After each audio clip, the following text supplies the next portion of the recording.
Hello friends, मैं मोहन कुमार स्वागत करता हूं आप लोगों को अपना प्यारा YouTube channel English practice with Mohan में। फ्रेंड्स, आज हम लोग इंग्लिश का स्पीकिंग प्रैक्टिस करने वाले हैं। क्योंकि इंग्लिश एक लैंग्वेज है। जब तक हम कोई भी लैंग्वेज को बोलेंगे नहीं तब तक जो है उसे बोल नहीं पाएंगे। तो इसीलिए आज का हमारा टॉपिक है फाउंड ऑफ के बारे में। तो वैसे तो फाउंड ऑफ का कॉन्सेप्ट मैं पहले आप लोगों के लिए बता ही दिया हूँ। तो आज हम सिर्फ स्पीकिंग का प्रैक्टिस करने वाले हैं। आप लोग जानते हैं कि इंग्लिश एक भाषा है, तो इसीलिए हम लोग इसको बोल बोल के प्रैक्टिस करेंगे ताकि हम लोग भी इंग्लिश को बोल पाए और भी अच्छे से। तो चलिए पहले हम आप लोगों को कॉन्सेप्ट के बारे में भी बता देते हैं, उसके बाद हम सिर्फ स्पीकिंग प्रैक्टिस करेंगे इस वीडियो में। तो फाउंड ऑफ का यूज कहाँ पे करते हैं? जब भी किसी व्यक्ति को बोलना पड़ता है कि कोई भी काम करने का शौक़ है या फिर शौकीन है, तो उन सभी सेंटेंस को बोलने के लिए और उन सभी सेंटेंस को बनाने के लिए हम वहाँ पे फाउंड ऑफ का यूज करते हैं। और फाउंड ऑफ का यूज जो है तीनों टेंस में होता है, प्रेजेंट में भी, पास्ट में भी और फ्यूचर में भी।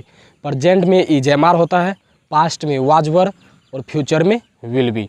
तो पहले हम लोग प्रेजेंट में जानेंगे, उसके बाद पास्ट में, उसके बाद फ्यूचर में।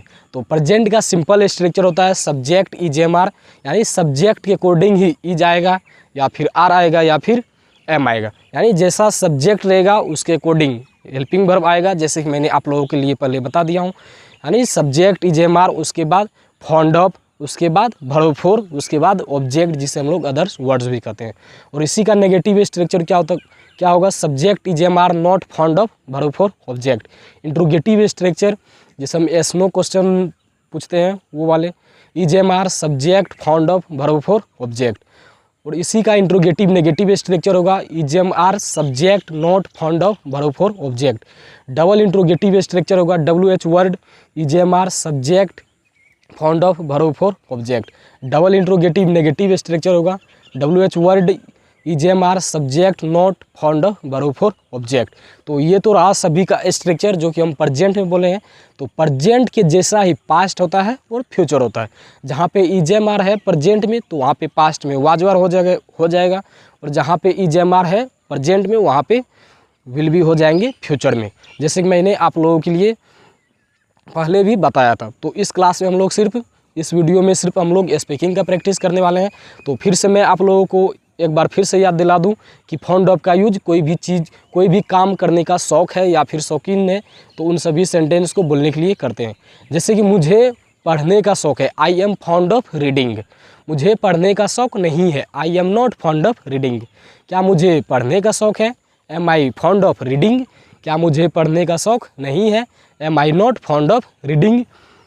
मुझे जाने का शौक़ है या फिर मुझे दौड़ने का शौक़ है। यानी हम कोई भी सेंटेंस को बोल सकते हैं जो सेंटेंस के अकॉर्डिंग जो है वो सेंटेंस सही लगे सुनने में भी और जो रियल लाइफ में बोले भी जाते हैं। उस तरह का सेंटेंस हम लोग, यानी जिस तरह का सेंटेंस हम लोग डेली लाइफ में ज़्यादा बोलते हैं उसको हम स्पीकिंग प्रैक्टिस करेंगे ताकि हम लोग इंग्लिश को बोल पाए और समझ पाए अच्छे से।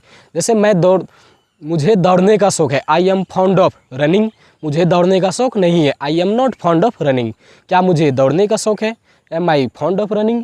क्या मुझे दौड़ने का शौक़ नहीं है? Am I not found of running. मुझे दौड़ने का शौक़ क्यों है? Why am I found of running. मुझे दौड़ने का शौक़ क्यों नहीं है?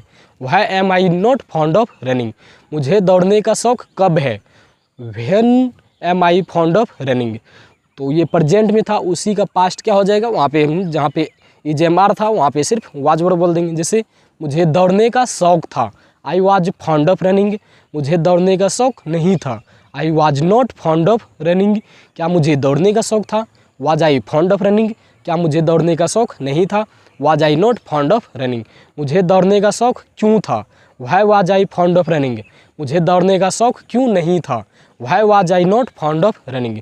तो इसी तरह से हम कुछ वर्ब के ऊपर, यानी हम हिंदी भी बोलेंगे ताकि आप लोगों को अच्छे से समझ पाए और उसका हम इंग्लिश भी यहाँ पे करते चलेंगे। क्योंकि यहाँ पे कोई पीछे में बोर्ड नहीं लगा हुआ है कि आप लोग अच्छे से समझ पाएंगे।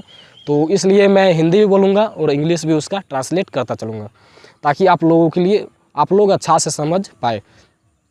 तो जैसे हम सब्जेक्ट बदलेंगे, आपको काम करने का शौक़ है, you are found of working. आपको काम करने का शौक़ नहीं है, you are not found of working. मुझे मदद करने का शौक़ है, I am found of helping. मुझे मदद करने का शौक़ नहीं है। I am not fond of helping, क्या मुझे मदद करने का शौक़ है।